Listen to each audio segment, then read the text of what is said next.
तारीख 25 जून 1975 जब लगा दुनिया के सबसे बड़े लोकतांत्रिक देश भारत पर लोकतंत्र पर एक काला धब्बा। दोस्तों, हम बात कर रहे हैं राष्ट्रीय आपातकाल की, इमरजेंसी की, जो भारत की प्रथम महिला प्रधानमंत्री इंदिरा गांधी लगा था। नमस्कार दोस्तों, मैं जय भगवान कुंडू आज आपके सामने फिर हाजिर हूं एक नई वीडियो के साथ। आज हम बात करेंगे आपातकाल की। आपातकाल कितने प्रकार का, इसकी बेसिक जानकारी हम आपको देंगे। सबसे मेन टॉपिक रहेगा हमारा 25 जून 1975 को लगा आपातकाल, क्यों लगा, किस लिए लगा, और उसके बाद उसका क्या असर हुआ, और उसके बाद किसकी सरकार आई और उसने कौन सा कमीशन उठाया, सब कुछ बताएंगे बारी बारी से। कहीं जाइएगा मत और वीडियो पूरी देखिए और अपनी जानकारी बढ़ाइए। सबसे पहले हम आपको बता दें बेसिक जानकारी। भारत में 3 प्रकार के आपातकाल है। पहला, राष्ट्रीय आपातकाल, जो धारा 352 के तहत लगाया जाता है। भारत में अब तक ये 4 बार लग चुका है। दूसरा, राष्ट्रपति शासन, जो किसी राज्य में लगाया जाता है, और ये लगभग भारत में 127 बार लगाया जा चुका है, और ये धारा 356 के तहत लगता है। तीसरा, आर्थिक आपातकाल, जो 360 की धारा के तहत लगाया जा सकता, और ये अब तक भारत में नहीं लगा है। ध्यान देने योग्य बात यह है कि तीनों आपातकाल में राष्ट्रपति की मंजूरी जरूरी होती है। तो दोस्तों, ये थी आपातकाल के बारे में कुछ विशेष जानकारी। अब आपको बताते 25 जून 1975 को वो दिन किसमें हमने एक नहीं 2 तस्वीर देखने को मिली। संघर्ष व जीत की तस्वीर, जो आप साइड में भी देख रहे हैं। 1975 में लोकतंत्र की लड़ाई की तस्वीर। दूसरी तस्वीर अगर देखें तो भारत ने पहली बार क्रिकेट वर्ल्ड कप जीता था कपिल देव की कप्तानी में। तो इन दोनों तस्वीर आप देख सकते हैं। अब बात करते हैं आपातकाल की। लोकतंत्र का काला धब्बा, आज से लगभग 45 साल पहले ये हमें देश में लगा था, जो 25 जून 1975 से लेकर 23 मार्च 1977 तक रहा। 21 महीने रहा। दुनिया का सबसे बड़ा लोकतंत्र जो देश है वो भारतीय है। 25 और 26 जून की वो तारीख किसमें नागरिकों के मूल अधिकार, जो मौलिक अधिकार थे, वो छीन लिए गए, खत्म कर दिए गए। अखबारों को बैन कर दिया गया, उनके ऊपर सेंसरशिप लगा दी गई, जबरदस्त नसबंदी कर दी गई। इसके ऊपर फिल्म भी आ चुकी है, इंदु। इसके अलावा 21 महीने बाद जब लोकतंत्र जीता, तो उसमें अगर उसके बाद जो चुनाव हुआ उसमें कांग्रेस की बुरी तरह हार हुई। अब बात करते हैं इसके संवैधानिक प्रावधान की। धारा 352 आपातकाल का प्रावधान, ये तब लगाया जाता जब देश को लगे, राष्ट्रपति को लगे कि बाहरी आक्रमण हो रखा है या आंतरिक अशांति अगर है, युद्ध जैसी स्थिति है, उस समय इसको आपातकाल को लगाया जा सकता है। प्रधानमंत्री के नेतृत्व में मंत्रिपरिषद के लिखित आग्रह पर राष्ट्रपति इस पर साइन कर सकता है। प्रस्ताव इसका दोनों सदनों में पास होना चाहिए, 1 महीने के बाद के अंदर पास होना चाहिए, अदरवाइज इसको रिजेक्ट कर दिया जाएगा। आपातकाल का जो समय है वो 6 महीने 6 मंथ है। बाद में इसको अनिश्चित काल के लिए आपातकाल बढ़ाया जा सकता है। काला दिन, इसको काला दिन क्यों कहा गया? लोकतंत्र का सबसे काला दिन इसको क्यों कहा गया? दोस्तों, आपको बता दें, इसमें राजनीतिक विरोध हो गया था इंदिरा के खिलाफ। कोर्ट ने आदेश दे दिया था इंदिरा के खिलाफ। इंदिरा बेचैन हो उठी थी, इंदिरा हैरान हो चुकी थी, इंदिरा दुखी हो चुकी थी। इस दुखी के पल में बंगाल के उस समय के सीएम मुख्यमंत्री सिद्धार्थ शंकर ने इंदिरा गांधी को सलाह दी कि आंतरिक आपातकाल लगा जाए। इस सलाह में इंदिरा गांधी के छोटे पुत्र संजय गांधी की प्रमुख भूमिका थी, उसका प्रभाव था। और बंगाल के सीएम सिद्धार्थ शंकर ने इमरजेंसी लगाने की जो अवधि थी, जो मसौदा था, उसको तैयार भी किया था। अब राष्ट्रपति की मोहर। उस समय राष्ट्रपति थे फखरुद्दीन अली अहमद। ये टॉप क्लास का क्वेश्चन और बहुत बार एग्जाम में गया था। अली अहमद उस समय राष्ट्रपति थे, उन्होंने इस पर मुहर लगा दी और आपातकाल घोषित कर दिया। प्रधानमंत्री की सलाह पर वे हर 6 महीने बाद आपातकाल 1977 तक बढ़ाते रहे। अब ऐसे लिखी गई पट कथा, ऐसी सिस्टमेटिक कड़ियां जुड़ती चली गई। सबसे पहले राजनीतिक असंतोष, इंदिरा गांधी के खिलाफ राजनीतिक असंतोष था, पूरे देश में हलचल थी।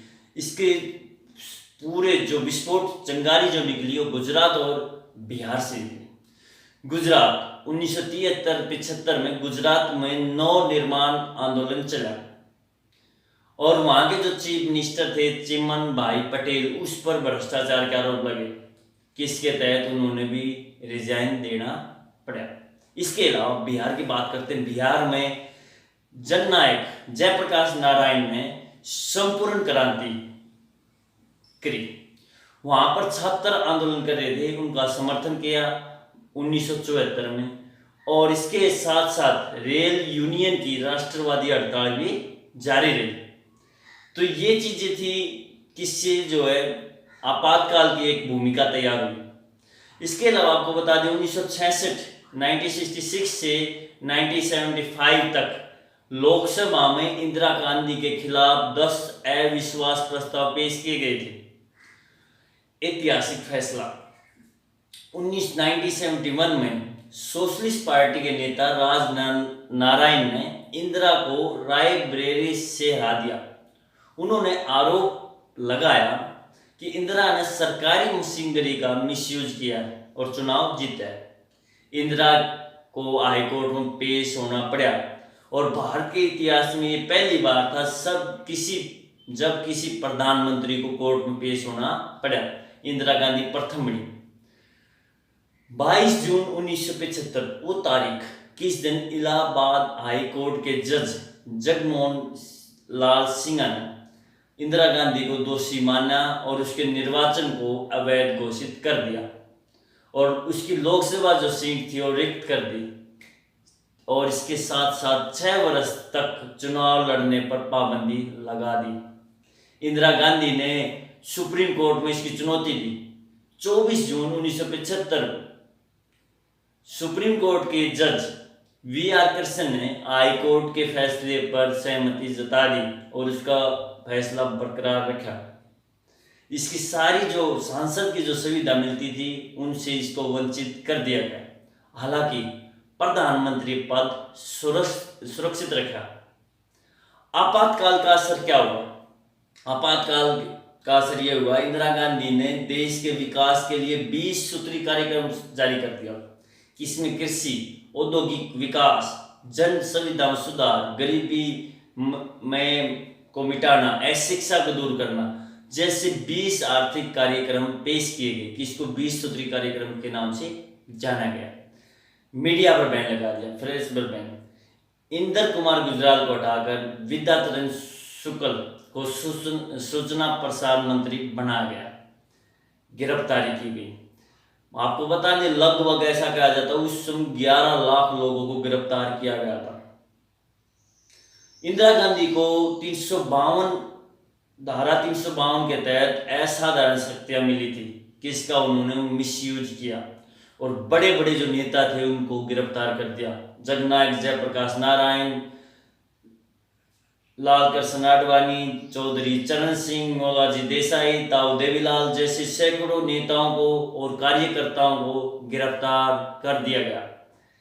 इसके तहत मिसा एक्ट लागू कर दिया गया।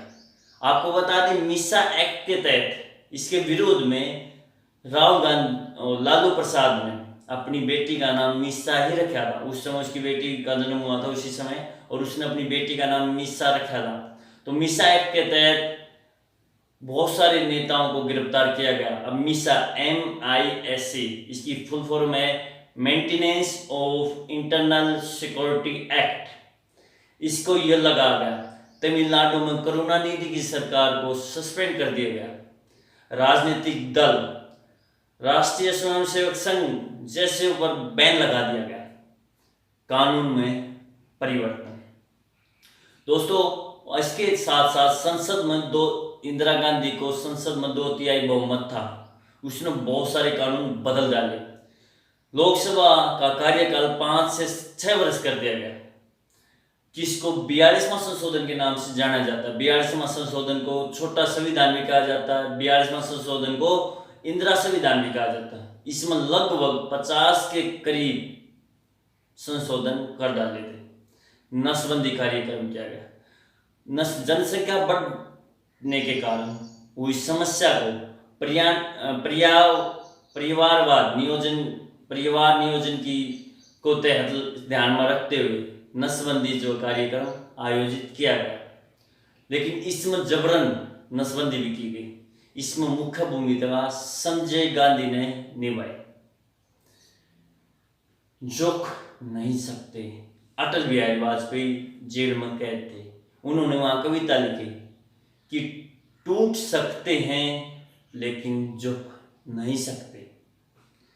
दोस्तों, उसके बाद 1977 में चुनाव हुए। इंदिरा गांधी के जो सूत्र थे, उन्होंने चुनाव को एक अच्छा समय बताया और चुनाव करा दिए। चुनाव का फैसला इंदिरा गांधी पर भारी पड़ा। 18 जनवरी 1977 को जब चुनाव कराए तो उस समय राजनीतिक जो कैदी थे उनको निकाल दिया गया। इसके अलावा 23 तारीख को आपातकाल की समाप्ति कर दी गई। संजय गांधी और इंदिरा गांधी की बुरी तरह हार हुई। उत्तर प्रदेश, बिहार में कांग्रेस बिल्कुल सपाया, जीरो आउट। जनता पार्टी की सरकार बनी। किसमें प्रधानमंत्री बने? मोरारजी देसाई। प्रथम गैर कांग्रेस प्रधानमंत्री बनने वाले व्यक्ति बने मोरारजी देसाई। मोरारजी देसाई ने आपातकाल लोकतंत्र का जो काला धब्बा लग गया था उसको जांच के लिए शाह कमीशन आयोग बैठाया। 28 मई 1977 को शाह आयोग गठित कर दिया गया। जनता पार्टी ने इसको, मोरारजी देसाई ने इसको गठित किया था। शाह आयोग ने अपनी जो रिपोर्ट थी 3 भागों में दी।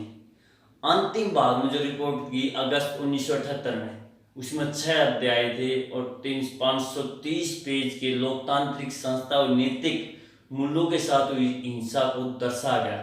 इसमें बताया गया कि जबरन नसबंदी की गई, लोगों के परेशान किया गया, लोगों को उसके मौलिक अधिकार को छीन लिया गया, बहुत कुछ बताया।